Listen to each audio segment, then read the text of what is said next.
The worst mistake a person can do when we start to learn vocal distortions is sound loud as fuck.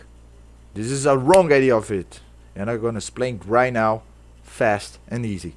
So when we are doing some distortions, the idea is we are vibrating some structures inside us.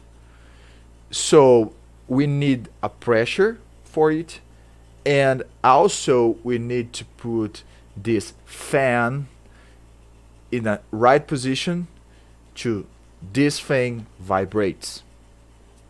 And the idea is basically, if this fan is not in the right spot, you will spend a lot of air, volume, in other words, energy, and you see the distortion will be a little bit fucked up, or you need to be loud and put a lot of pressure to doing it.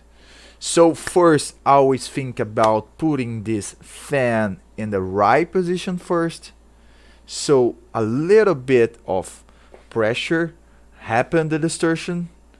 So when you project it, will be good temper of the distortion, and not that messy fan that breaks sometimes, or you felt hurt in your throat or something like that. Always be careful about it. Thinking about temper is more important than volume, and more important than be brutal or that kind of stuff. You want to be brutal? Yeah, I can be next, but first find out where the distortion came with less energy. So when you put a little bit more energy, you'll be more brutal than ever. And you won't be fucked up at the same time. Hell yeah.